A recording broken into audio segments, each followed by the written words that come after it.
The coffee shop smelled of cinnamon and desperation. Mine, mostly. 3 job rejections in 1 week had a way of making even the most optimistic person question their life choices. I tucked a strand of hair behind my ear and adjusted my glasses, scanning the room for an empty table. The place buzzed with the typical morning crowd. Business people tapping frantically on laptops, college students highlighting textbooks, and the occasional tourist studying maps of Boston.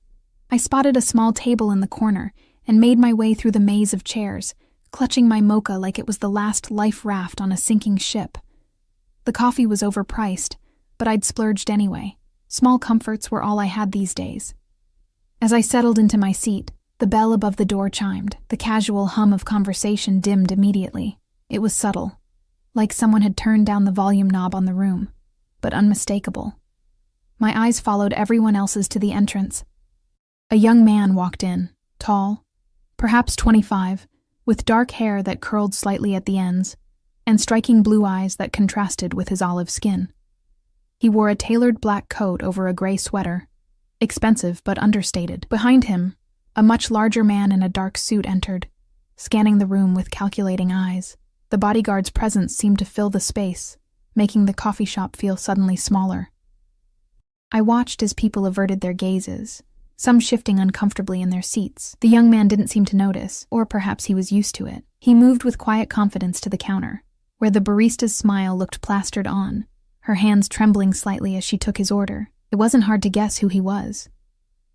Everyone in Boston knew about the Moretti family. Their name was whispered in corners, their businesses scattered throughout the city like chess pieces on a board they controlled. Vincent Moretti had been running the family's enterprises for over 20 years. I'd seen his picture in newspapers, always accompanying articles about suspected criminal activities that somehow never resulted in convictions. This must be his son. I'd heard rumors, of course. The deaf son of the most feared man in Boston. A curiosity that people discussed in hushed tones. I watched as he pointed to something on the menu board. The barista nodded nervously, her eyes darting to the bodyguard and back. When she asked him a question, he didn't respond, and the awkwardness thickened in the air. She repeated herself louder, as if volume was the issue. The young man touched his ear and shook his head slightly. The barista's face flushed with embarrassment, as she fumbled with a notepad for him to write on. Something in me shifted. I knew that feeling of isolation, of being misunderstood, though certainly not for the same reasons. 3 years of working with deaf children at my previous school in Chicago had taught me many things. But most importantly, it had taught me that communication barriers were more about the unwillingness to find alternative paths than actual inability. Before I could question my impulse, I stood up and walked to the counter. The bodyguard's eyes locked onto me immediately, his hand shifting slightly toward his jacket. I swallowed hard but kept moving. "Excuse me," I said, then turned to the young man and signed. "Would you like some help ordering?" The surprise that flickered across his face was instant. His blue eyes widened, studying me with sudden intensity. The corner of his mouth lifted slightly. "You know ASL." His hands moved fluidly, with what I recognized as a slight Boston accent in his signing. "Yes," I replied. "I used to teach deaf children. I'm Emma." "Marco," he signed back, "and yes, I would appreciate the help. She doesn't understand what I want." I turned to the barista, who was watching our exchange with evident relief. "He'd like a double espresso, no sugar, and one of those chocolate croissants," I explained, signing simultaneously so Marco could follow. "Oh, thank God," she muttered. I had no idea what he was trying to order. I felt a flash of irritation. "Maybe the coffee shop could benefit from basic sign language training for staff," I suggested, keeping my voice light but pointed. The barista had the grace to look embarrassed as she rang up the order. I glanced back at Marco, who was watching me with undisguised interest. "Thank you," he signed. "Not many people in Boston know ASL." "Happy to help," I replied, suddenly aware of the bodyguard's unwavering stare. I should get back to my table. "Wait," Marco signed quickly. "Would you join me? It's rare to find someone I can actually talk to." The request caught me off guard. Warning bells rang in my head. This wasn't just any person asking to share a table. This was a Moretti. The implications made my stomach tighten. But something in his expression, a mixture of hope and resignation, as if he expected rejection, made my decision for me. Sure, I signed. Let me grab my things. As I turned to collect my belongings, I caught sight of several patrons watching our interaction with poorly concealed curiosity. Some quickly looked away when they noticed my gaze. Others whispered behind cupped hands. I straightened my shoulders and walked back to Marco, who was now receiving his order. We settled at a table by the window, the morning light casting patterns across the wooden surface. The bodyguard positioned himself at a nearby table, close enough to intervene if necessary, but giving us a semblance of privacy. "So, Emma," Marco signed after taking a sip of his espresso. "What brings you to Lucia's at 9 a.m. on a Tuesday looking like the world is ending?" I laughed, surprised by his directness. "Is it that obvious?" He shrugged, his eyes crinkling slightly at the corners. "I'm good at reading people. Even without hearing, I notice things others don't. Job hunting," I admitted. "I moved to Boston 3 weeks ago for a teaching position, but the school lost its funding for the special education program. Now I'm scrambling for alternatives." "What do you teach?" "I specialize in education for deaf and hard-of-hearing children. I worked at a school in Chicago for 3 years. Interest sparked in his eyes. "Why Boston?" I hesitated, unsure how much to share with this stranger. But there was something disarming about him that made the truth slip out easily. "My mother got sick. Cancer. She's in treatment here, and I wanted to be close to her." I left out the part about the bitter divorce that had left her alone, about the mounting medical bills, about the nights I spent worrying if I'd made a massive mistake moving here. Marco nodded, his expression softening. "I'm sorry. Family is everything." The way he said it, with such conviction, reminded me who I was talking to. To the Morettis, family truly was everything. From what the newspapers reported, their loyalty to each other was legendary, as was their vengeance against those who betrayed them. "What about you?" I asked, eager to shift the conversation. "What do you do?" A shadow crossed his face. "I work for my father." He didn't elaborate, and I didn't push. The implications hung between us like an invisible curtain. "How did you become fluent in ASL?" he asked instead. "My cousin was born deaf. We grew up together, and I learned alongside her. It felt natural to pursue it professionally." I took a sip of my cooling mocha. "When did you lose your hearing?" "I was born with partial hearing," he explained, his signs measured and precise. "A fever when I was 4 took the rest. My father hired the best teachers, but..." He glanced around the coffee shop. "Most people don't bother to learn how to communicate with me. They talk to Anthony instead." He nodded toward the bodyguard. The sadness underlying his matter-of-fact statement tugged at something in my chest. I recognized the isolation he described, though I imagined it was compounded by who his family was. People already feared the Morettis. The communication barrier gave them another reason to keep their distance. "Their loss," I signed, then immediately felt foolish for the platitude. But Marco smiled, a genuine smile that transformed his face, making him look younger and more approachable. "You're different." The intensity of his gaze made heat rise to my cheeks. I looked down at my coffee, suddenly aware of the dangerous territory I was entering. This casual conversation felt significant in ways I couldn't quite articulate. The bodyguard, Anthony, shifted in his seat, checking his watch. He made a subtle gesture to Marco, who nodded. "I have to go," Marco signed, disappointment evident in his expression. "Business meetings, the bane of my existence." I nodded, ignoring the strange twinge of regret I felt. This was for the best. One pleasant conversation with Marco Moretti was already one more than was prudent. He hesitated, then reached into his coat pocket and pulled out a sleek business card holder. He withdrew a card and placed it on the table between us. "If you're looking for a job, my family's foundation runs a school for deaf children in the North End. They're always looking for qualified teachers." His fingers lingered on the card. No pressure. Just an option. I stared at the card. Moretti Family Foundation was embossed in elegant script, with an address and phone number beneath. My throat tightened. A job. Exactly what I needed. But working for the Morettis, thank you. I signed, taking the card carefully. "I'll think about it." Marco stood, buttoning his coat. Anthony was already at attention, scanning the room with practiced vigilance. "It was nice meeting you, Emma," Marco signed. "Maybe I'll see you again." "Maybe," I replied. knowing I should hope otherwise. As they left, conversation in the coffee shop gradually returned to its normal volume. I sat alone, turning the business card over in my fingers, feeling the weight of it beyond its physical presence. A simple piece of paper that represented a choice, one that could change everything. I slipped the card into my wallet, telling myself I was just keeping my options open. But as I gathered my things to leave, I couldn't shake the memory of Marco's smile, or the connection that had sparked between us in those brief moments. A connection built on something as simple as being seen and heard, in a world that often overlooked us both for different reasons. Outside, the autumn air was crisp against my skin. Fallen leaves crunched beneath my boots as I walked toward the subway station. Boston was still unfamiliar territory, a maze of historic streets and modern buildings that I hadn't quite figured out how to navigate. I was so lost in thought that I didn't notice the black SUV idling at the curb until I was almost past it. The window rolled down smoothly, revealing Marco's face. He motioned for me to wait. My feet froze to the sidewalk as Anthony emerged from the driver's side and opened the back door. Marco stepped out, his movements graceful despite the suddenness of his appearance. "Sorry," he signed.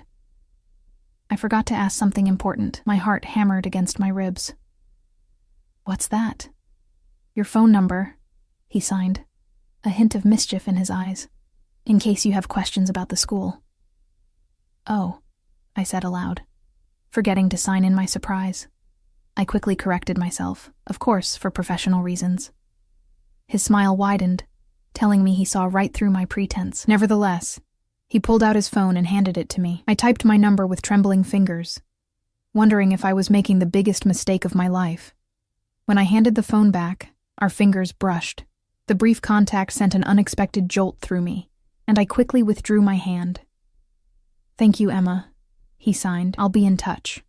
As the SUV pulled away, I stood rooted to the spot, watching until it disappeared around a corner. Only then did I release the breath I'd been holding. I had just given my phone number to the son of Boston's most notorious crime boss. And worse, much worse. I was looking forward to hearing from him. What had I gotten myself into? That night, I lay awake in my tiny apartment, staring at water stains on the ceiling while my mind replayed the morning's encounter. The business card sat on my nightstand, its presence almost accusatory in the dim glow of streetlights filtering through thin curtains. I'd checked out the Moretti Family Foundation online. It was legitimate.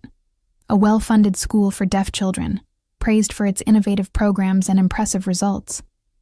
The kind of place I'd dreamed of teaching at. But the source of that funding, I turned over, burying my face in my pillow. Working there would mean being connected to the Moretti family, to Marco. The thought brought both thrill and dread in equal measure. My phone buzzed on the nightstand, making me jump. An unknown number.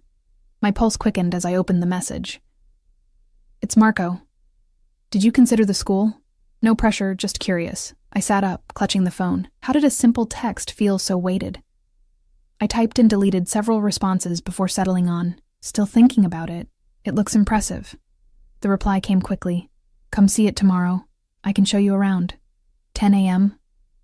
My finger hovered over the screen. The practical part of me knew I needed a job. My savings were dwindling fast, and my mother's medical bills weren't going to pay themselves. The cautious part reminded me who the Morettis were, what they were capable of. But another part? A part I was trying desperately to ignore. Remembered the way Marco's eyes had lit up when I signed to him, how genuine he'd seemed. "Okay," I typed back. "Text me the address." Sleep eluded me for the rest of the night. The following morning, I dressed with particular care, professional, but not stuffy.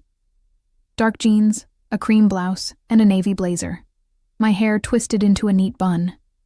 I wanted to look like someone who belonged at a prestigious school, not someone desperate for employment.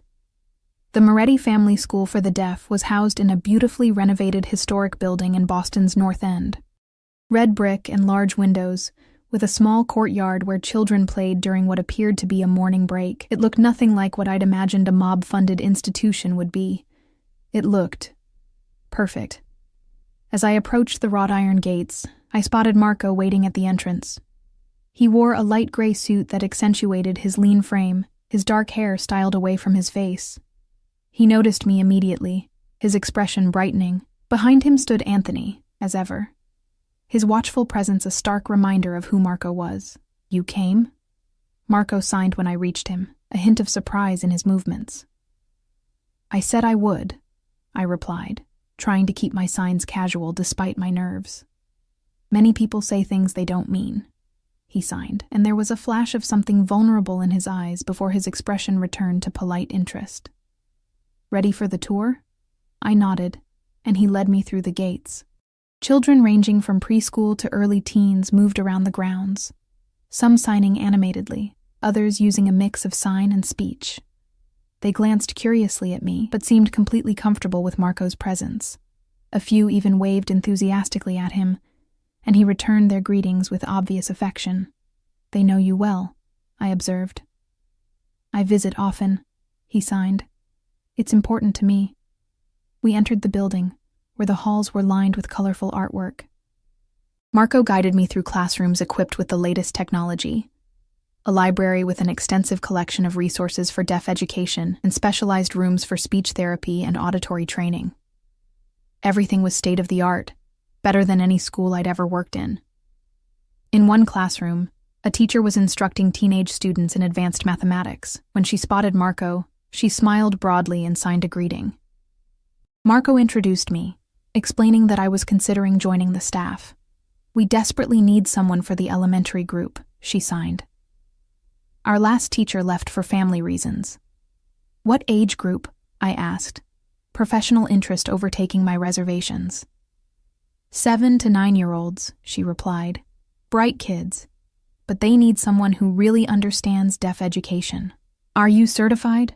"Yes, with a specialization in literacy development for deaf children," I signed, unable to keep the pride from my movements. Her eyes lit up. "Perfect. When can you start?" Marco laughed silently, his shoulders shaking.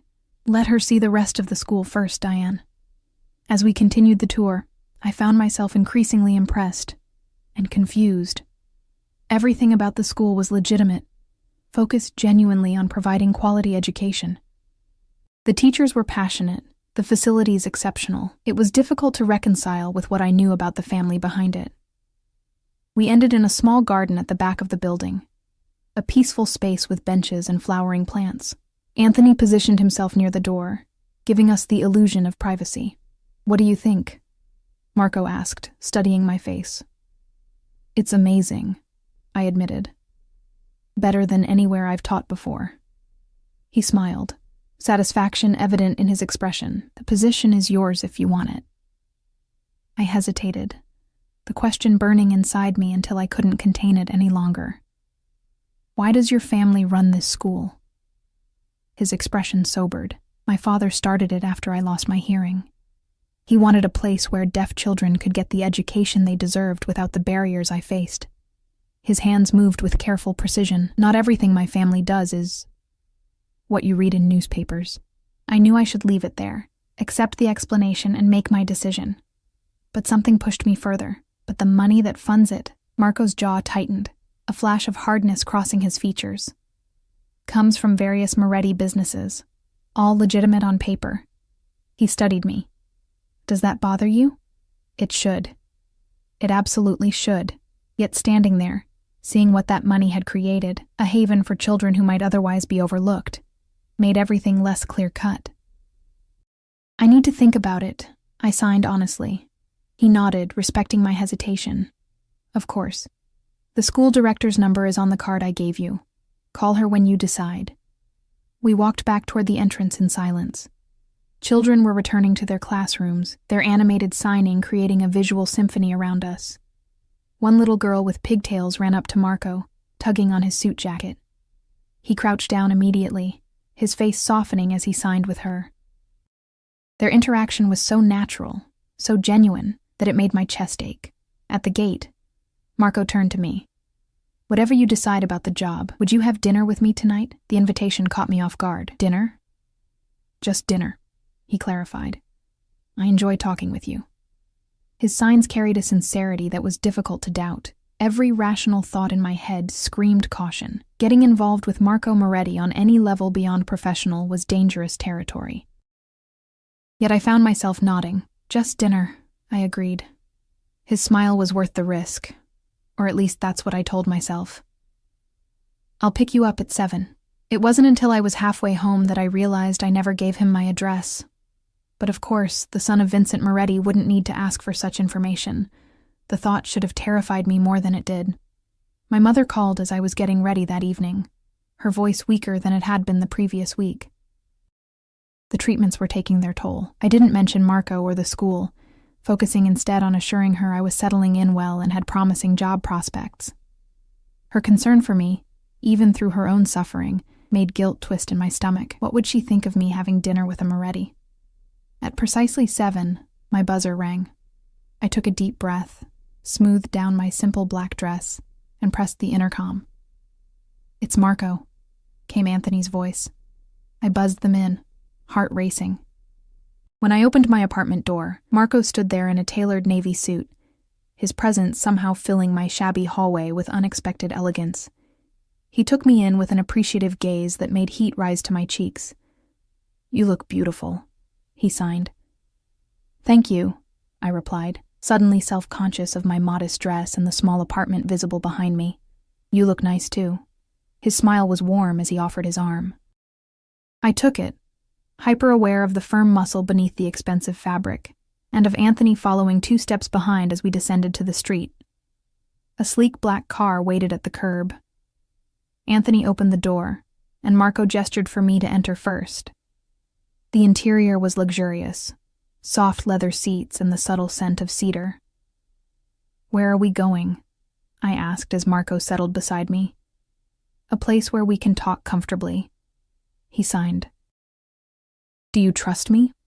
The question hung between us, weighted with implications beyond our dinner destination. I should have said no. Should have acknowledged that trusting a Moretti after knowing him for just over a day was the height of foolishness. Instead, I found myself nodding. The restaurant wasn't what I expected. Not some flashy, high-end establishment where Marco's family name would command immediate attention. Instead, it was a small, elegant place tucked away on a quiet street, with warm lighting and walls lined with books. The maitre d' greeted Marco with familiar respect, leading us to a private table in a corner partially screened by bookshelves. What surprised me most was when the man signed a greeting to Marco, his movements fluid and natural. "We're regulars," Marco explained, noting my expression. "The owner's daughter is deaf. He made sure all his staff learned ASL." Once seated with Anthony at a discreet distance, Marco handed me a menu. "Order anything you want. Their seafood is excellent." The prices made me wince internally, but I chose a simple pasta dish while Marco selected something in rapid signing with the waiter. Wine appeared, deep red, and undoubtedly expensive. "So," Marco signed after we'd been served, "tell me more about Emma Watson, the woman brave enough to approach a Moretti in a coffee shop." I laughed despite myself. Not brave. Just saw someone who needed help communicating.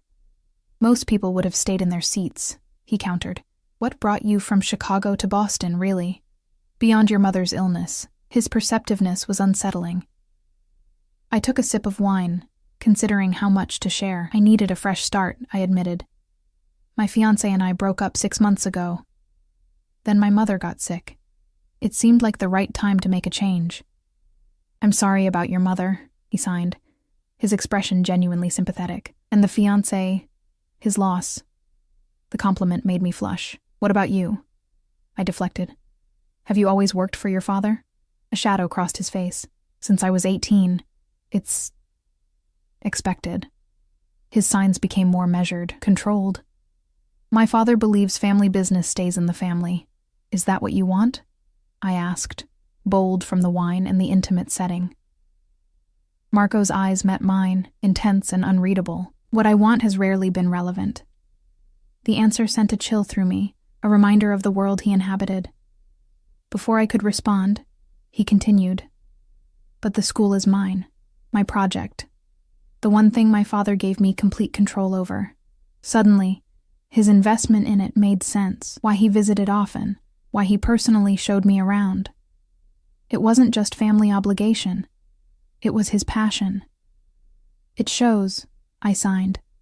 "The school is amazing." His expression lightened. "So you'll take the job?" I hesitated, twirling pasta around my fork. If I do, it would be for the children, for the work. Not because of me? He finished when my signs faltered. I nodded, feeling heat rise to my cheeks again. Understood, he signed, but there was a hint of amusement in his expression.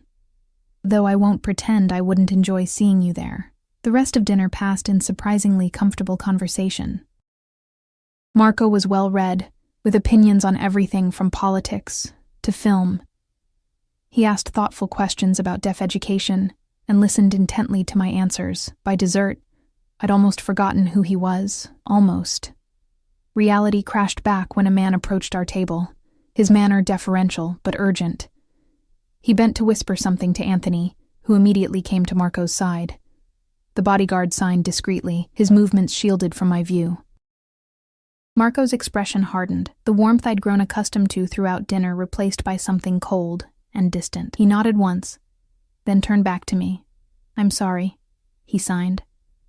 "There's a situation I need to handle. Anthony will take you home." The abrupt shift left me reeling. "Is everything okay?" "Family business," he signed tersely. Then, seeing my expression, he softened slightly. "Nothing for you to worry about. I had a wonderful evening, Emma." He stood, buttoning his suit jacket with practiced ease. The transformation was complete. Gone was the engaging dinner companion, replaced by someone who wore authority like a second skin. This was Marco Moretti, son of Boston's crime lord. The reminder was jarring. "Think about the job," he signed before leaving. "The children need someone like you." I watched him walk away, straight-backed and purposeful. Anthony remained, gesturing toward the exit with a respectful nod. The bill, I noticed, had already been settled. The car ride back to my apartment was silent. When we arrived, Anthony walked me to my door. A courtesy or surveillance, I wasn't sure which. "Mr. Moretti enjoyed your company," he said, his first words to me directly. "That's rare." Before I could respond, he handed me a small box. He asked me to give you this. Inside was a delicate silver bracelet with a single charm, a small hand in the ASL sign for friend. The gesture was both thoughtful and presumptuous, just like its giver. That night, I made my decision. I called the school director the next morning and accepted the position, telling myself it was for the opportunity, for the children who needed me.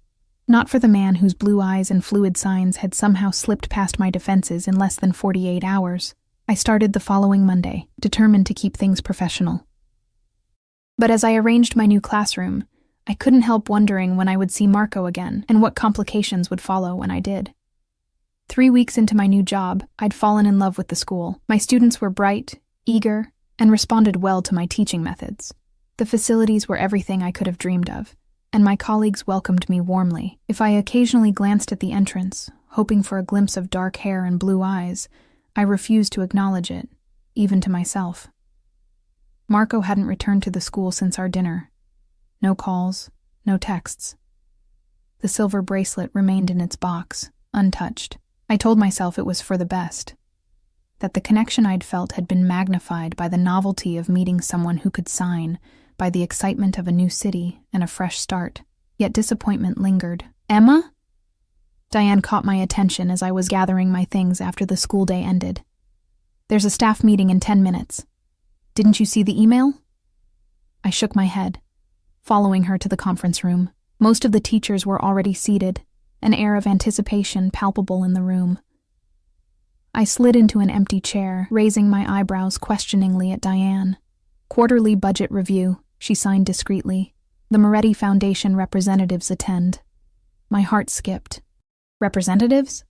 Before she could answer, the door opened. Marco entered, followed by an older man I didn't recognize, and of course, Anthony. Marco wore a charcoal suit, his expression serious as he surveyed the room. When his eyes found mine, something flickered across his features. Surprise, then pleasure, quickly masked by professional detachment.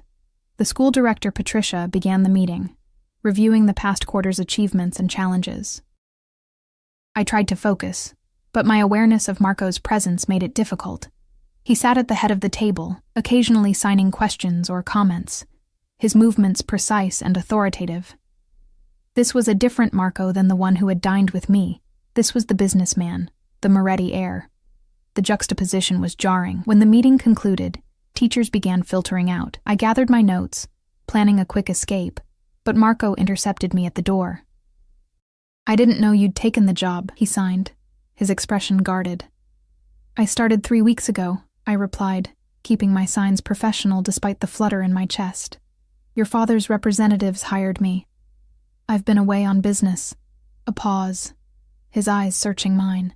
"I would have welcomed you personally otherwise." The older man approached, eyeing me with interest.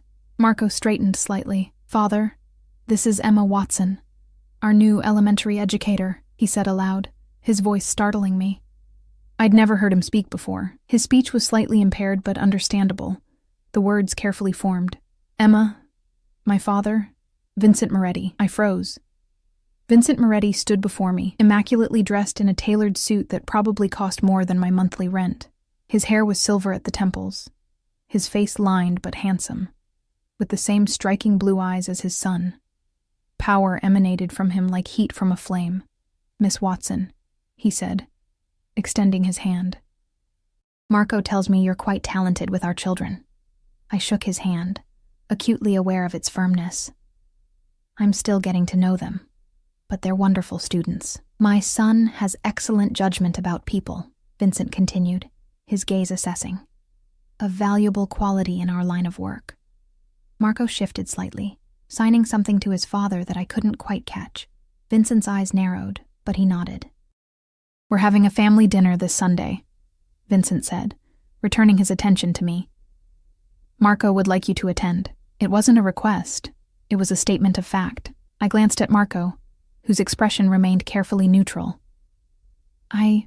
Thank you, but I usually visit my mother on Sundays," I stammered. "Bring her," Vincent replied smoothly. "I understand she's receiving treatment at Boston Medical. Our family has connections there. Perhaps we could be of assistance." The casual mention of my mother's condition, information I hadn't shared with Marco, sent a chill through me. Of course they'd investigated me. I was a stranger who had approached the heir to their empire. "That's very kind, but she's not well enough for social gatherings," I said, striving to keep my voice steady. Vincent studied me for a moment, then inclined his head slightly. "Another time, then. Marco will arrange it." He turned to his son. "The car is waiting." After Vincent departed, Marco lingered, Anthony maintaining a discreet distance. "I'm sorry about that," Marco signed, his movements conveying frustration. "My father can be insistent."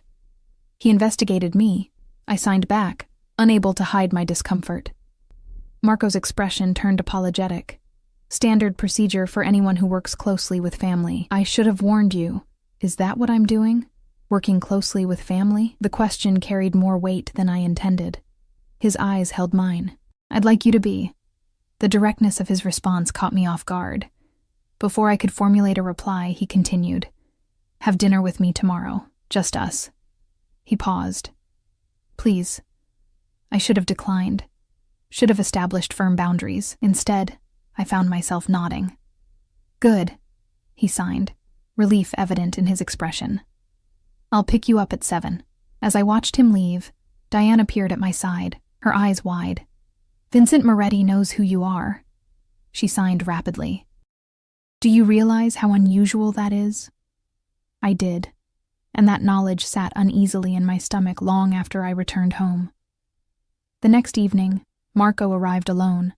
No Anthony, no black car with tinted windows. Instead, he drove himself in a sleek Audi, dressed casually in dark jeans and a gray sweater that made his eyes appear even bluer. The transformation from businessman to just Marco was disarming. "No bodyguard tonight?" I signed as we walked to his car. "I negotiated a night off," he replied with a wry smile.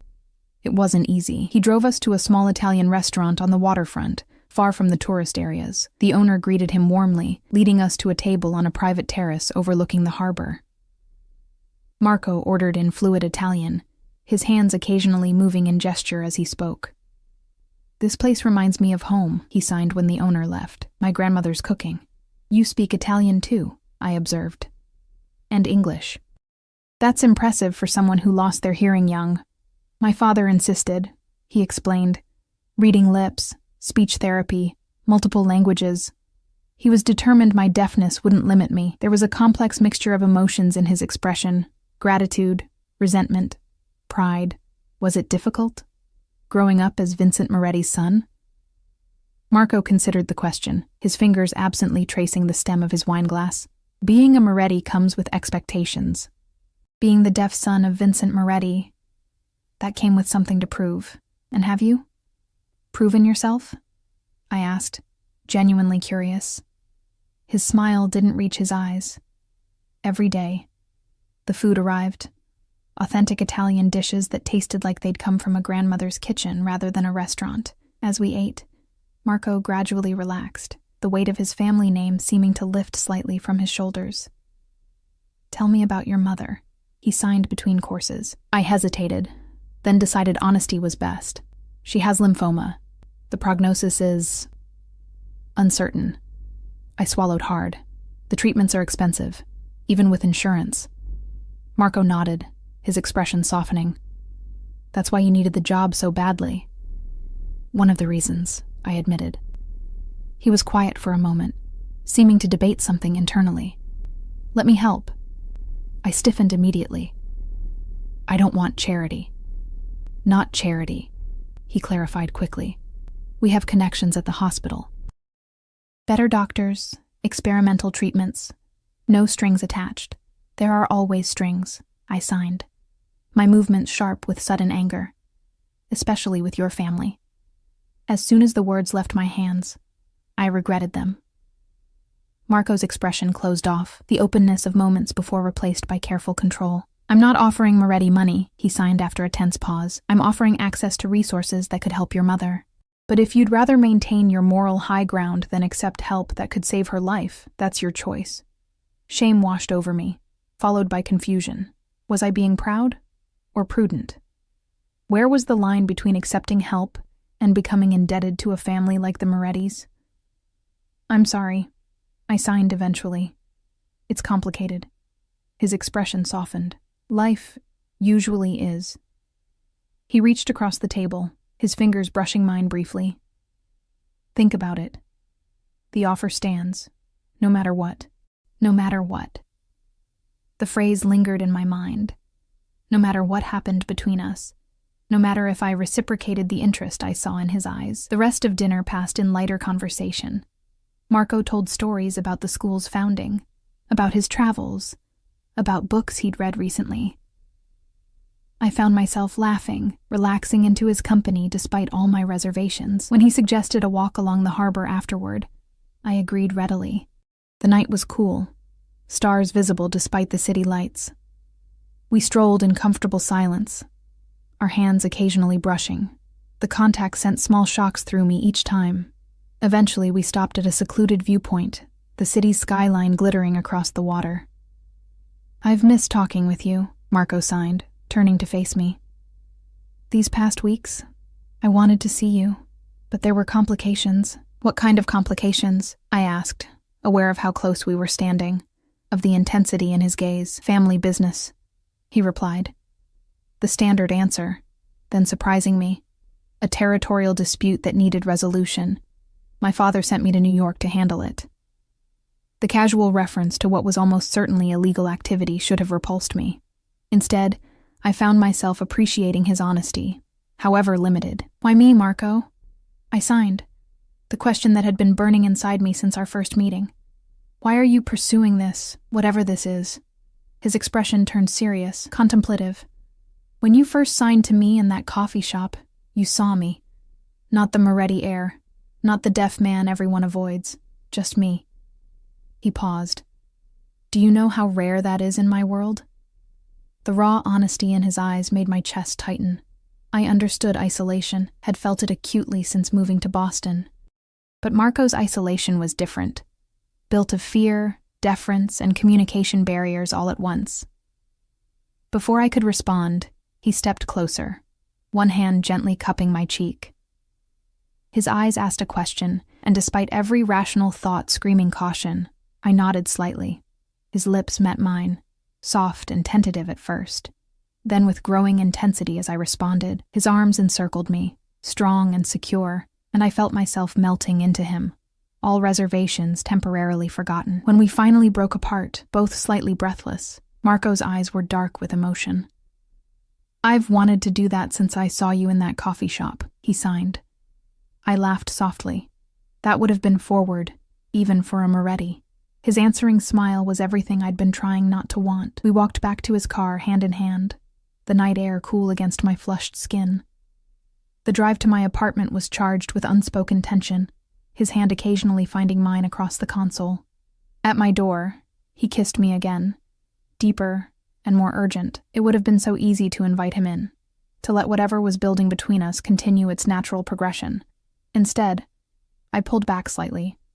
"This is complicated," I signed, my hands unsteady. "Yes," he agreed, not pretending to misunderstand. "But worth exploring, I think." As I watched him drive away, I touched my lips, still tingling from his kiss. I was falling for Marco Moretti, a man whose world was so far removed from mine that it might as well have been another planet. A man whose family business operated outside the law. A man who, despite everything, made me feel seen in a way no one else ever had. The next day at school, I threw myself into teaching, trying to focus on the children rather than thoughts of Marco. I was helping a student with a reading exercise when Patricia appeared at my classroom door. "Emma, can I see you in my office?" she asked, her expression unreadable. In her office, I found not only Patricia but also a man in a suit I didn't recognize. His posture and the way his eyes scanned the room reminded me of Anthony. "Emma, this is Mr. Russo," Patricia said, her usual warmth notably absent. "He has some questions for you." Mr. Russo smiled thinly. "Miss Watson, I work for the Moretti family, specifically for Mr. Vincent Moretti." My stomach dropped. "What is this about?" "Mr. Moretti is concerned about your growing closeness with his son," Russo said, the euphemism hanging delicately in the air. "He wishes to understand your intentions." Anger flashed through me. My intentions? I'm a teacher at this school. My primary intention is to educate my students. "And your relationship with Marco Moretti?" "That's personal," I replied, my voice steadier than I felt. Russo's expression remained impassive. "Nothing involving the Moretti family is purely personal, Miss Watson. Surely you understand that." The implied threat chilled me. Patricia looked uncomfortable but remained silent. "What exactly does Mr. Moretti want from me?" I asked finally. "Clarity," Russo replied. "Are you with his son because of who he is? Because of what he can provide? Or perhaps because someone else is paying you to get close to him?" The accusation hit like a physical blow. "That's absurd." "Is it?" A teacher from Chicago suddenly appears, approaches the Moretti heir, gains employment at his school, and becomes intimately involved with him in a matter of weeks. Russo shrugged. "You must admit, it raises questions." Before I could respond, the door opened. Marco stood there, his expression thunderous. Behind him, Anthony looked apologetic. "What is this?" Marco demanded, his voice rough with anger. He signed simultaneously, movements sharp and aggressive. Russo straightened. "Mr. Moretti, I was just having a conversation with Miss Watson about—" "I know what you were doing," Marco interrupted. "My father's orders, I assume?" "He's concerned," Russo replied carefully. Marco's laugh was harsh, without humor. "Leave. Now." The command was unmistakable. Russo hesitated only briefly before nodding and exiting, closing the door behind him. Marco turned to Patricia. "Give us a moment," he signed. She complied quickly, leaving us alone. "I'm sorry." Marco signed once we were alone, his anger giving way to regret. "My father. He's protective, suspicious. He thinks I'm what? A spy? A gold digger?" My signs were jerky with indignation. "He doesn't trust easily," Marco replied, "especially when it comes to me. So he sends someone to interrogate me at my workplace?" I couldn't keep the hurt from my expression. "Is this what being involved with you means? Constant surveillance, questioning, suspicion?" Marco's face fell. "I never wanted this for you." He moved closer, his signs gentler. "I'll speak to my father. Make him understand." But I was already shaking my head. "This is your world, isn't it? Not just fancy dinners and private school funding. Intimidation, control, fear. Emma, please." His eyes were pained. What happened today? It's not all of who we are, not who I am. I wanted to believe him. Part of me did. But standing in that office, having just been interrogated like a criminal, reality came crashing down. Whatever was growing between us existed in a bubble, one that had just burst violently. I need time to think, I signed. This is too much, too fast. Marco nodded slowly, resignation settling over his features. I understand. He reached for my hand, and I let him take it. But don't let my father's paranoia make your decision for you. After he left, I sank into a chair, my emotions in turmoil. I cared for Marco, more than I should after such a short time. But was I prepared for what being with him would mean? The scrutiny, the danger, the moral compromises? And what about my students? I loved teaching at the school, making a difference in their lives. Could I walk away from that? Should I? As I returned to my classroom, these questions swirled in my mind without clear answers. One thing was certain. My simple fresh start in Boston had become anything but simple. That evening, a package arrived at my apartment. A sleek laptop with a note, "For your mother to video call you during treatments. No strings." It wasn't signed, but it didn't need to be. The gesture was classic Marco, thoughtful, addressing a need I'd mentioned only in passing, while respecting my boundaries by not attempting to pay for the medical treatments directly. I ran my fingers over the smooth surface, torn between gratitude and unease. The line between kindness and manipulation blurred when it came from a Moretti. Yet something told me Marco's intentions were genuine, whatever his father's might be. I slept fitfully that night, dreams filled with shadowy figures and blue eyes that watched me from a distance. For a week, I maintained my distance from Marco. I taught my classes, visited my mother, and tried to sort through my conflicted feelings. The laptop proved invaluable. My mother's face lighting up on the screen during her long treatment sessions brought a joy I couldn't regret, whatever its source. Marco respected my request for space, though Anthony's occasional presence near the school reminded me I was still being watched. The realization should have angered me more than it did. Instead, it felt almost like protection, misguided, but well-intentioned. On Friday afternoon, as I was preparing to leave school, Patricia called me into her office. Her expression was grave as she gestured for me to sit. "Emma, I've received some concerning information," she began. "Your background check shows inconsistencies." I stiffened. "What inconsistencies?" She slid a folder across her desk. Inside was a detailed report of my employment history, including a 6-month gap I'd claimed was spent substitute teaching. "This says you were unemployed during that period," Patricia said gently. "We need complete honesty from our teachers, Emma." My throat tightened. The gap was real. Months spent caring for my cousin after a car accident, too personal to share in a job interview. But I'd fabricated the substitute work to avoid awkward questions. "I can explain," I started, but Patricia raised a hand. "I don't think you understand. This report wasn't generated by our HR department." She lowered her voice. "It came from Vincent Moretti's office." Ice formed in my stomach. "What?" "He's building a case against you," she said, her eyes sympathetic. "Looking for reasons to remove you from the school and from his son's life. Can he do that?" I whispered. Patricia's laugh was humorless. "The Morettis own this school, Emma. They can do whatever they want." I left her office in a daze, anger and fear warring within me. Outside, rain poured from a leaden sky, matching my mood perfectly. I'd forgotten my umbrella, so I huddled under the entrance overhang, debating whether to wait or make a run for the subway. A sleek black car pulled up to the curb. The window rolled down, revealing Marco's face. He looked tired, shadows under his eyes that hadn't been there before. "Need a ride?"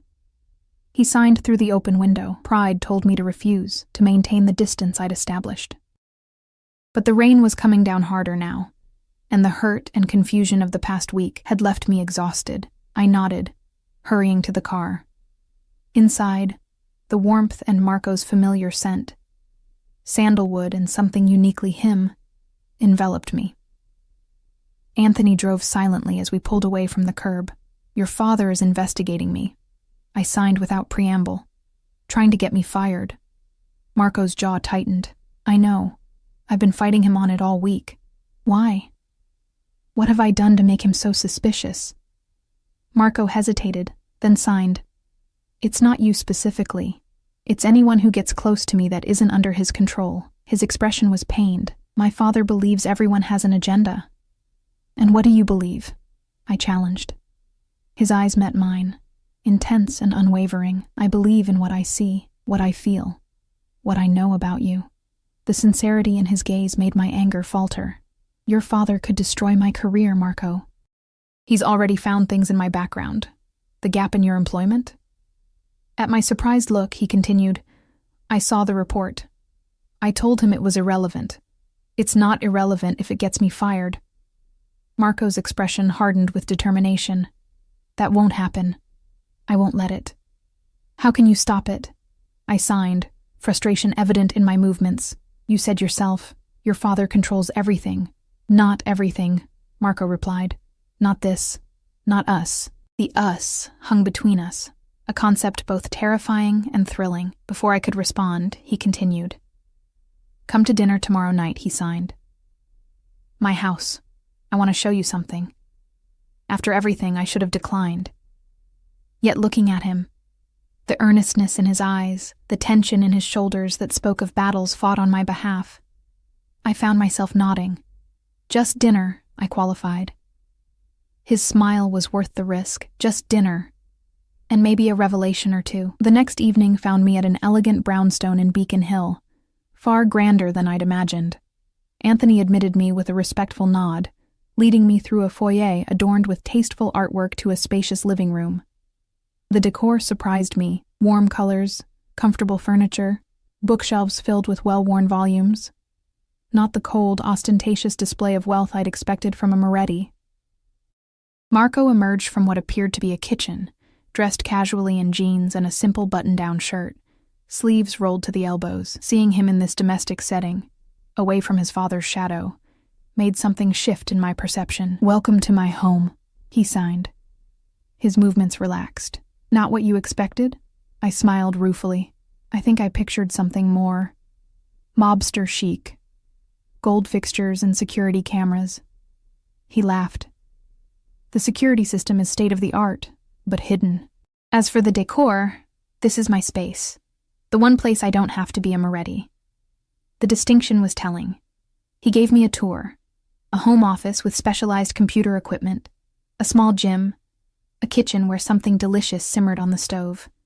Everything spoke of careful curation, of a sanctuary created with intention. You cook? I asked, as he stirred what appeared to be a rich pasta sauce. Another skill my father insisted I master. He replied with a wry smile, independence above all. Can't rely on others for basic needs. We ate at a small table in a windowed alcove overlooking a private garden. The food was excellent. Homemade pasta with a sauce Marco explained had been his grandmother's recipe. Wine was poured, conversation flowed, and the tension of the past week gradually dissipated. You said you wanted to show me something, I reminded him as we finished our meal. Marco nodded, his expression turning serious. He led me to his office, where he unlocked a drawer in his desk and withdrew a thick folder. This is what I've been working on, he signed, handing it to me. Inside were legal documents, deeds, trust agreements, financial statements. I looked up, confused. I don't understand. Marco sat on the edge of his desk, his signs measured and deliberate. I've been transferring ownership of the school to an independent trust. My father will have no control over it, or over who works there. I stared at him, the implications slowly dawning. You're doing this for me? Partly, he admitted. But I've been planning it for months. The school should stand on its own, separate from my family's other interests. The distinction he drew between himself and the family business was becoming clearer. Marco might work for his father, might participate in aspects of the Moretti empire. But he had boundaries. Lines he wouldn't cross. Principles he maintained. Why are you showing me this? I asked. His expression softened. Because I want you to understand who I am, separate from my name. What matters to me? He paused, gathering his thoughts. And because I'm falling in love with you, Emma. I need you to know what that means. The complications, yes, but also the possibilities. The declaration left me speechless. Love, such a small word for the emotional hurricane it represented. Was that what this overwhelming connection was? This feeling that had grown so rapidly, so unexpectedly? Marco, My hands faltered, unsure how to respond. You don't need to say anything, he signed quickly. I know it's too soon, too complicated, but I wanted to be honest. The vulnerability in his eyes undid me. I stepped closer, reaching up to touch his face. He leaned into my hand, his eyes closing briefly at the contact. When they opened again, the intensity there took my breath away. I kissed him, pouring into it all the confusion and longing and fear I couldn't express with words or signs. His arms encircled me immediately, drawing me closer with a desperation that matched my own. The kiss deepened, months of tension culminating in a connection that felt both inevitable and revolutionary. When we finally broke apart, breathing heavily, Marco's eyes were dark with desire. But there was uncertainty there too, a question he wouldn't pressure me to answer. I made my decision, taking his hand and leading him from the office toward what I'd glimpsed earlier as his bedroom, his eyebrows raised slightly, seeking confirmation. Are you sure? He signed, his movements careful despite the obvious want in his expression. In answer, I kissed him again, softer this time but no less meaningful. Whatever came after, whatever complications we would face, this moment was ours alone. What followed was a revelation. Marco's hands, so eloquent in their signing, proved equally expressive in other ways. His attention to my reactions, the way he sought confirmation at each new step, made me feel both cherished and desired. When we finally came together, the connection transcended the physical. Communication without words or signs, understanding at its most fundamental. Afterward, lying in his arms, I traced patterns on his chest, my mind quieter than it had been in weeks. Marco watched me, his gaze soft in the dimmed light. What are you thinking? He signed, one-handed to avoid disturbing my position against him. That this would terrify me if it didn't feel so right. I replied honestly. His smile was tinged with sadness. My world isn't easy to navigate, Emma. My father won't stop trying to protect what he sees as his, including me. I know. I propped myself up on one elbow to sign more clearly, but I'm not afraid of difficult things. I'm afraid of losing myself in them. He nodded, understanding in his eyes. I would never ask you to become something you're not, to compromise what matters to you. And what about you? I countered. Your father expects you to take over eventually, to become him.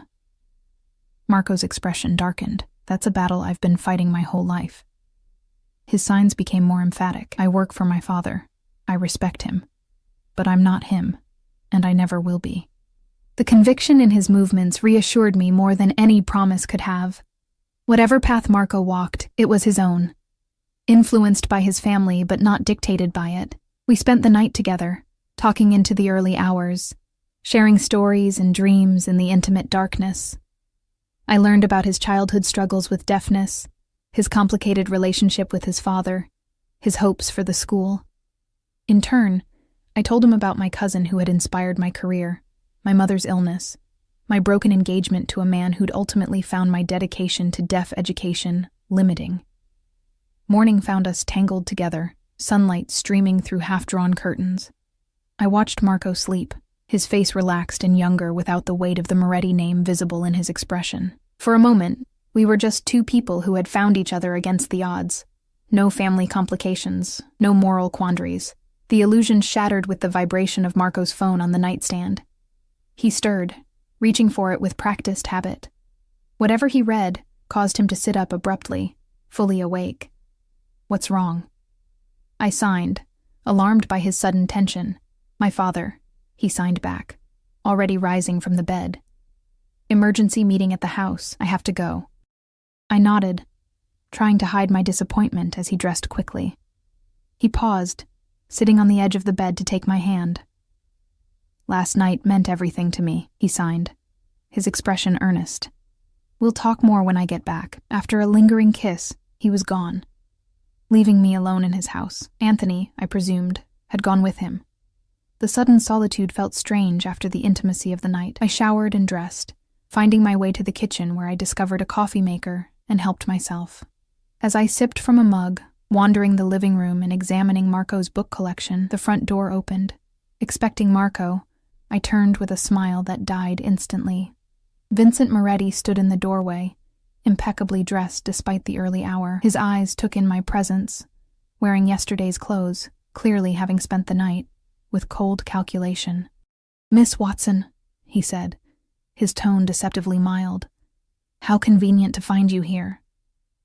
Fear prickled along my spine, but I lifted my chin, refusing to show it. "Mr. Moretti, Marco had to leave for a meeting with you." Yes, a situation that required his immediate attention. Vincent stepped further into the room, closing the door behind him, which gives us an opportunity to speak privately. I set down my coffee cup, my hand trembling slightly. "What do you want to talk about?" Vincent smiled, the expression not reaching his eyes. "My son, of course, and your rapidly developing relationship with him. With all due respect, that's between Marco and me. Nothing involving my son is that simple." Vincent replied, moving to sit in an armchair. He gestured for me to take the seat opposite. "It wasn't a request. Please join me. This won't take long."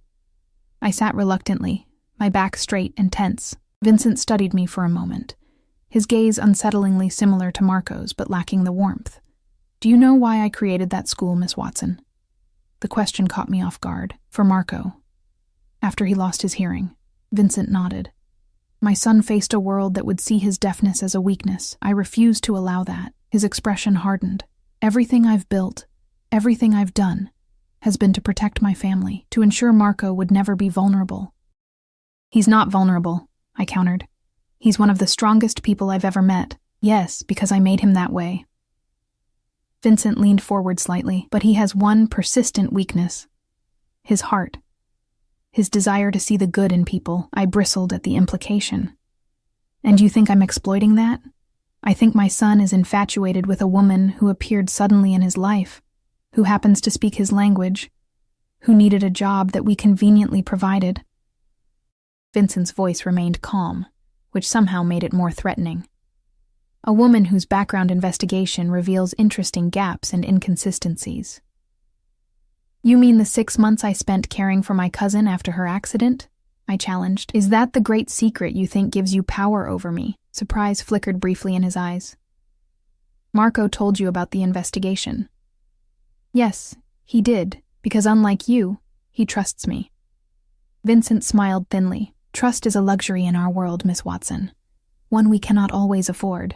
"It's not a luxury," I insisted. "It's a foundation. Something Marco understands even if you don't." His expression hardened. "Let me be direct. I've come to offer you a proposition." My stomach sank. "What kind of proposition?" $1 million, Vincent said simply. "To leave Boston. Leave my son's life completely. No contact. No goodbyes. Just disappear." The amount shocked me. More money than I could hope to earn in decades of teaching. Money that could pay for my mother's treatments, secure her future care, solve so many problems. Vincent saw the calculation in my eyes. "Think of your mother, Emma. The experimental treatments she could access. The comfort she could live in during her remaining time. The use of my first name, the intimate knowledge of my greatest vulnerability. It was manipulation at its most refined. And yet, the offer dangled before me like forbidden fruit. And if I refuse?" My voice was steadier than I felt. "Then you choose to remain in a world you don't understand, with dangers you can't foresee." His tone was matter of fact. "My son believes he can protect you. He cannot. Not from everything. Not from everyone." The implied threat sent a chill through me. "You would hurt me to hurt your son?" Vincent looked genuinely offended. "I would never harm a woman, but our business creates enemies, Miss Watson. Enemies who might see you as a way to reach Marco. To reach me." He paused, letting the implications sink in. "The choice I'm offering isn't just about money. It's about safety. Yours and your mother's." I stood, anger overcoming fear. "I think this conversation is over." Vincent remained seated, unperturbed. Consider my offer. You have until tomorrow." He withdrew a card from his pocket, placing it on the coffee table. "This number will reach me directly. I don't need to tell you not to mention this to Marco." After he left, I sank back into the chair, my legs suddenly weak. $1 million. Freedom from financial worry. Safety from the shadowy world I'd glimpsed edges of. All I had to do was break Marco's heart. Break my own. I left Marco's house before he returned, sending a text saying I needed time to think. It wasn't a lie. I had too much to process, too many conflicting emotions and practical considerations swirling in my mind. At my apartment, I found a package waiting, a small, elegant box with no card. Inside was a key, unmistakably to Marco's house. The gesture of trust, coming on the heels of his father's proposition, made tears spring to my eyes. My phone rang. My mother calling from the hospital. Her face on the screen looked tired but determined. "The doctors are talking about a new treatment," she said after our usual greetings. "Something experimental that's showing promising results for my type of lymphoma." My heart leaped. "That's wonderful, but is it covered by insurance?" Her hesitation told me everything. "Not exactly. It's still in trials." "How much?" I asked, already knowing the answer would be impossible on my teacher's salary. "Don't worry about that now," she said, her smile brave. "We'll figure something out." After we hung up, I sat on my bed, Vincent's card burning a hole in my pocket. $1 million. My mother's life. My future with Marco. Impossible choices colliding in a perfect storm. Sleep eluded me that night. By morning, I'd cycled through every possible scenario, every potential outcome of the choice before me. The weight of it pressed on my chest until breathing felt like an effort. I called in sick to school, unable to face my students with such turmoil in my mind. Instead, I visited my mother, watching her sleep through a chemotherapy session, her face drawn and pale against hospital sheets. The sight cemented my determination. Whatever I decided, it would be for the right reasons, not fear, not greed, not manipulation. My phone had been silent since my text to Marco. I imagined him giving me the space I'd requested, respecting my need to process our evolving relationship. The thought of his consideration only made the decision harder. By evening, I'd reached a conclusion. I pulled Vincent's card from my pocket, dialing the number with shaking fingers. "Miss Watson," Vincent's voice answered on the second ring. "I was expecting your call." "I've made my decision," I said, surprised by the steadiness of my voice. "I'd like to meet in person." "Wise choice," he replied smoothly. "The Westland Hotel, penthouse suite, in 1 hour." The Westland was one of Boston's most exclusive addresses, its gleaming facade overlooking the public garden. A doorman ushered me to a private elevator that required a keycard to access the top floor. As the doors closed, I caught my reflection in the polished brass. Pale, determined, a woman at a crossroads.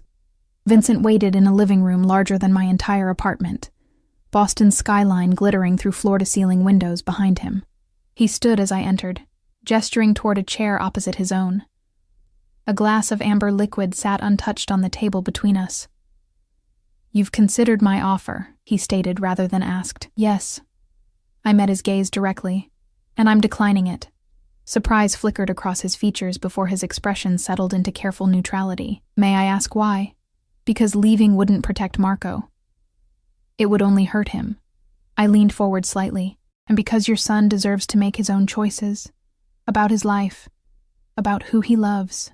"Love," Vincent repeated, the word sounding foreign on his lips. "You believe you love my son after knowing him for what? A month?" "I believe we're building something real," I replied. "Something worth fighting for." Vincent studied me, reassessing. "And the money? Your mother's treatment?" The reminder stung, but I held firm. "We'll find another way. There is no other way," he said flatly. "Not with your resources. Then we'll manage with what we have." I stood, ready to end the conversation. "I won't be bought, Mr. Moretti. Not even for the best of reasons." As I turned to leave, Vincent's voice stopped me. "You misunderstand me, Miss Watson. I'm not trying to buy you." He paused. "I'm testing you." I turned back, confusion replacing determination. "Testing me." Vincent gestured for me to sit again. After a moment's hesitation, I complied. My son has been surrounded by people who want something from him his entire life, Vincent explained, his tone matter of fact, his money, his name, his influence. When he told me about you, this teacher who approached him in a coffee shop, who spoke his language, I was naturally suspicious. So you investigated me, threatened my job, offered me money to leave. I couldn't keep the bitterness from my voice. I needed to know what kind of woman had captured my son's heart. Vincent's gaze was penetrating, whether you could be trusted with it. The revelation left me speechless. The entire scenario, from the investigation to the bribe, had been an elaborate test of character. And if I'd taken the money? I asked finally. Then you would have proven me right, Vincent replied simply, and saved my son from eventual heartbreak. Anger flared within me. You had no right to manipulate me like that. I have every right to protect my family. Vincent's tone brooked no argument. Marco is my only son, my legacy. His happiness is paramount to me.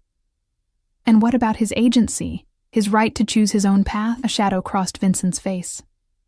Marco lives in a world of constraints, Miss Watson. Some chosen, others imposed. I cannot change that reality. But you shape it, I countered. You determine many of those constraints. Vincent inclined his head, acknowledging the point. Perhaps.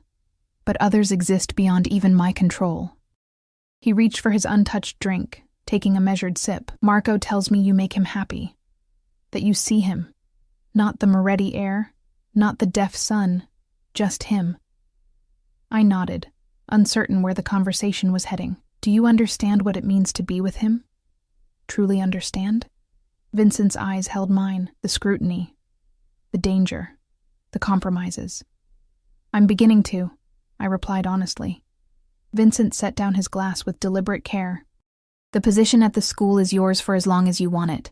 The trust Marco is establishing will ensure that. The sudden shift caught me off guard. What about your concerns, your suspicions? Still present, he admitted. But outweighed perhaps by my son's judgment. And by your actions today. He paused. The offer of assistance for your mother stands as well. Not as a bribe, but as a gesture of good faith. I hesitated, pride warring with practicality. I can't accept. It's not charity, Vincent interrupted. Consider it an advance on your future with this family, an investment in your mother's health that benefits us all. The careful wording, acknowledging a future with this family, while providing a way for me to accept help without feeling bought, revealed a shrewd mind accustomed to negotiation. But beneath the calculation, I sensed something else, a father's genuine concern for his son's happiness. I'll need to discuss it with Marco, I said finally. Any decisions about my mother's treatment should include him. Vincent nodded, apparently satisfied. Fair enough. He stood, signaling the end of our meeting. One last thing, Miss Watson. My son believes he can separate himself from what our family is, from what we do. He cannot. Not completely. That reality will touch your life too, should you choose to share his. I understand, I replied, meeting his gaze steadily. But Marco is worth it. Something like approval flickered in Vincent's eyes. Then we understand each other. As I left the hotel, the night air cool against my flushed face, I felt as though I'd passed through some kind of crucible. The test hadn't ended with rejecting the money. It had extended to this final conversation, this acknowledgement of what being with Marco truly meant. My phone buzzed with an incoming text from Marco. Can I see you? I need to know you're okay. Instead of responding, I hailed a cab and gave the driver Marco's address. 20 minutes later, I stood at his door, key in hand, but hesitant to use it. I knocked instead. Marco opened the door almost immediately, relief washing over his features at the sight of me. He wore casual clothes, his hair slightly disheveled as if he'd been running his hands through it repeatedly. I was worried. He signed. You disappeared, then called in sick to school. I needed time. I signed back. To think. To decide. His expression grew guarded. Decide what? I took a deep breath. Whether I'm brave enough for this. For us. Hope flickered in his eyes. And? I just met with your father. I signed, watching his expression shift to alarm. He offered me $1 million to leave Austin. To leave you. Marco's face darkened with anger. He had no right. I placed a hand on his chest, stopping him. Let me finish. I said no. The anger in his expression gave way to surprise, then understanding. Yes. He tested I couldn't help but smile at his quick comprehension. Apparently I passed. Marco shook his head, a mixture of frustration and resignation in his movement. My father's methods are extreme, but his intentions are usually good, in his own way. He loves you, I agreed, enough to make sure the woman in your life is worthy of you. And are you? Marco signed, his eyes intense. Worthy of what being with me means? I stepped closer, my signs deliberate and clear. I'm not afraid of your world, Marco. I'm not afraid of what loving you might cost me. The only thing I fear is not being brave enough to try. The declaration hung between us, weightier than any I love you could have been. Marco's eyes searched mine, finding whatever confirmation he needed before pulling me into his arms. His kiss was different from those we'd shared before. Not tentative exploration or passionate release, but a promise. A beginning. Later, lying in his bed with my head on his chest, his heartbeat steady beneath my ear, I signed against his skin. Your father offered to help with my mother's treatment. As a gesture of good faith. Marco's body tensed slightly. What did you tell him? That I needed to discuss it with you, I replied, shifting to look up at him. I won't make decisions that affect us both without you. His expression softened. Let me help her, Emma. Not because she's your mother, but because she's family now. My family takes care of its own. The words stirred something deep within me. Belonging. Security, the sense of finally finding home after years of searching. I nodded, unable to sign with the emotion tightening my throat. Marco traced my cheek gently. What are you thinking? I gathered myself, signing carefully, that I'm falling in love with you too. That whatever comes next, we'll face it together. His smile was radiant, transforming his face with joy that made my heart swell. Together, he agreed. 6 months later, my mother sat across from me in the garden of Marco's, now our home. Her color improved, her energy returning as the experimental treatment began to show results. Vincent joined us for dinner, his initial frostiness toward me having gradually thawed to something approaching respect.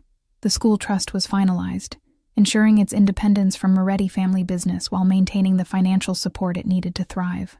My world had expanded in ways I never imagined when I first approached a stranger in a coffee shop. There were still challenges. Whispers when Marco and I appeared at public functions, sideways glances from people who knew his family name, the occasional reminder of the shadier aspects of the Moretti empire that Marco was working to distance himself from. But there were joys, too, profound ones. The satisfaction of watching my students thrive.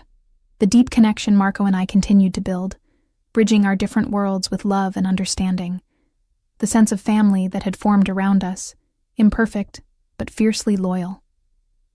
As twilight settled over the garden, Marco's hand found mine under the table, a silent communication more intimate than words or signs.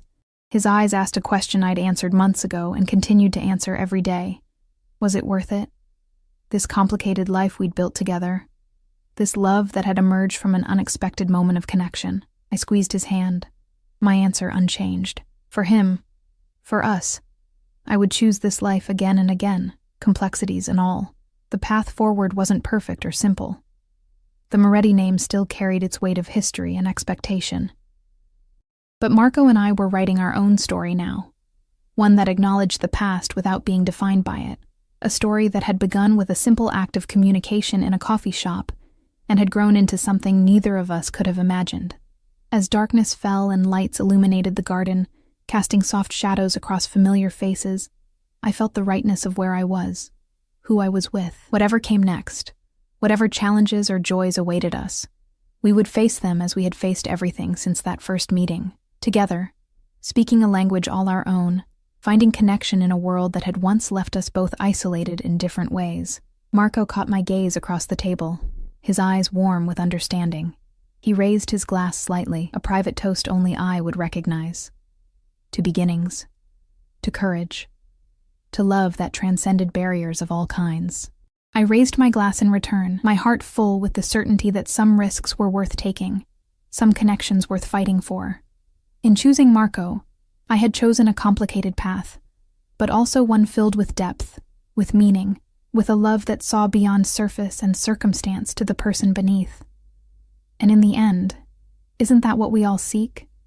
To be truly seen, to be genuinely known, to find someone who speaks our language, whatever that language might be. Marco and I had found that in each other, against all odds, and it had made all the difference.